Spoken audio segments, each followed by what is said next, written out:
So hello guys, and welcome to another video, and as you probably know, the E3 2010 trailer for Paper Mario Sticker Star was recently found, and I have been absolutely obsessed with it. And that's because I've been searching for it for 4 years. But it's also because I think it looks fascinating. I think it looks more interesting than most people think it does. And that's probably because of the context that I know about it. Since I've looked through the files and did a lot of research about Paper Mario Sticker Star's development over the past few years.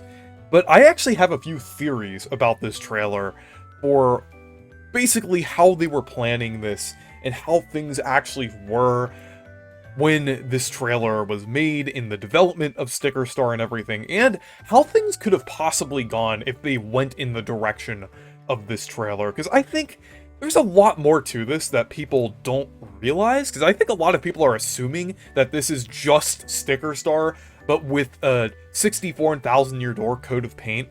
But I think it's a lot more than that, because I feel like it's not exactly that.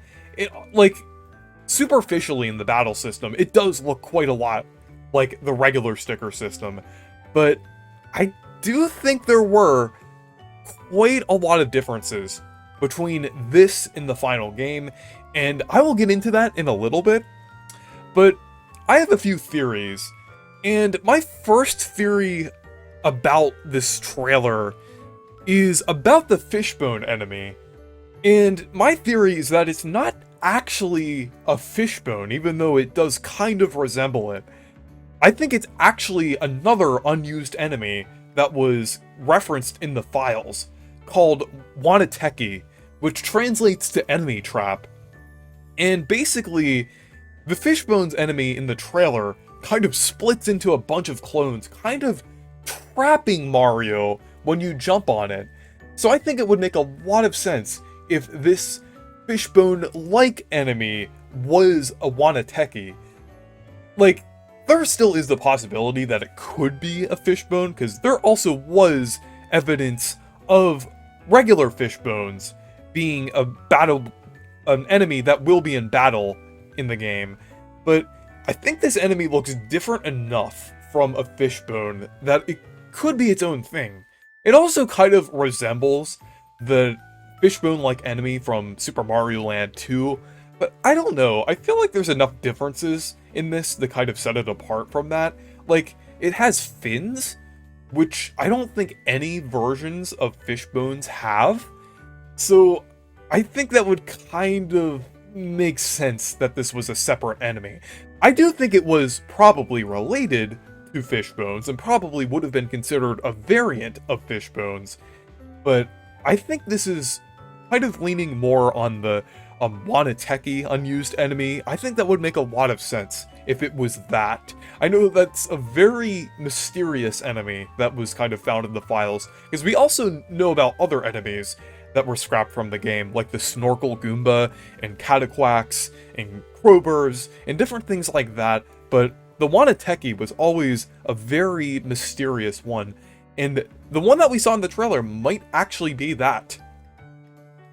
And the next theory I have is about the story, and it's the fact that the story may have involved aliens, or alien creatures, or characters. In the trailer, we saw that King Monty Mole had a mushroom seemingly attached to its head in the center of the crown. And that could possibly mean that the mushroom was possessing him, similar to the royal stickers from the final game. And on top of that, we also have evidence of a unique species that was scrapped from the game called Manders, with one in a screenshot that looked like an orange snake dragon-like creature. And there were also mentions of scrap bosses like King Mander and Hone Mander, or translated as Bone Mander, in the files. There were no Manders in the trailer, but there could have been plans of them existing early on, since King Mander is grouped with King Monty Mole in the files of the game.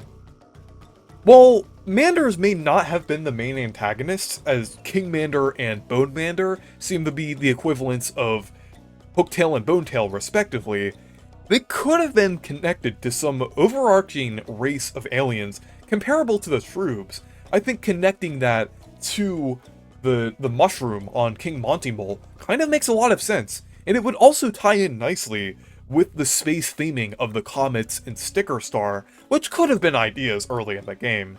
So it definitely kind of makes sense that there would have been some kind of alien plot for the game.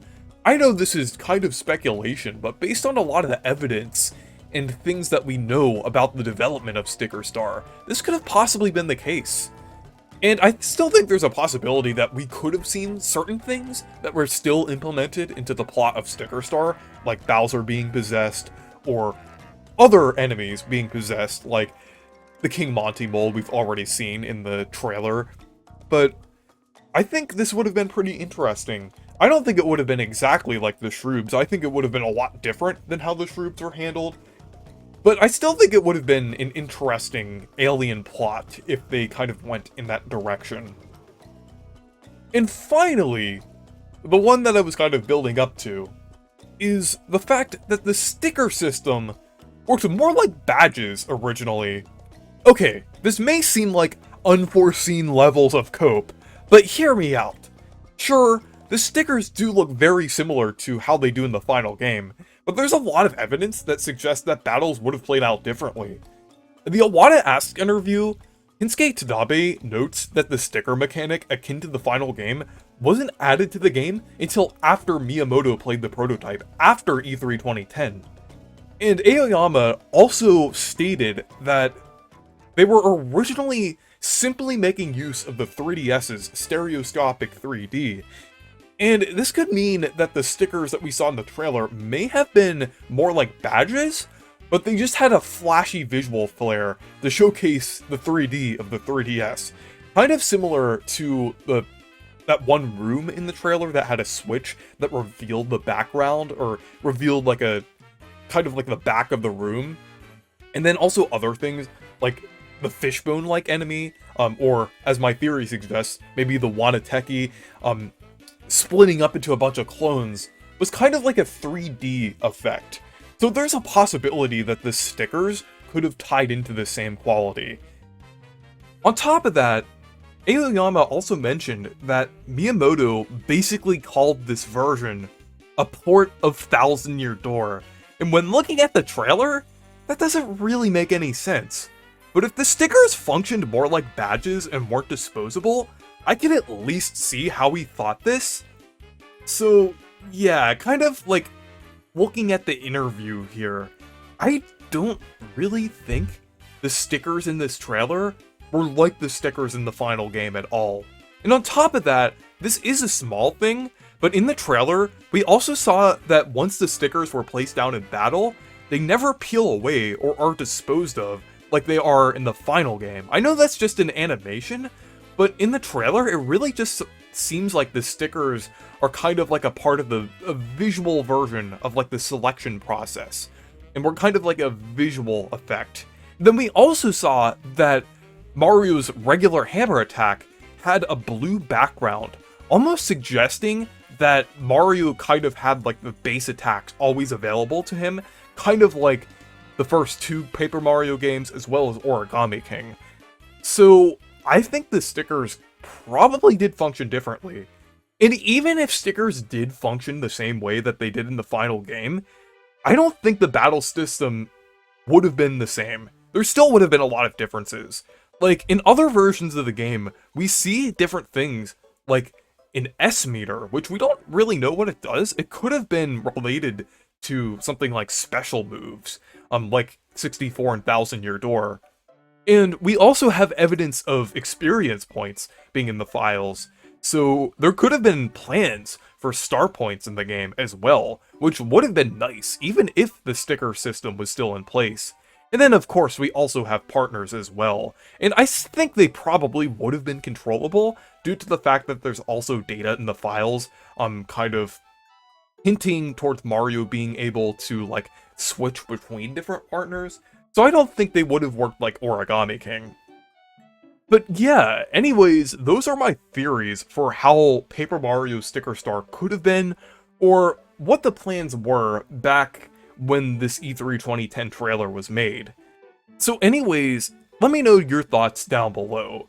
And thank you guys for watching this video.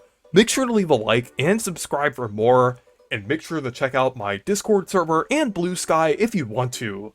Goodbye.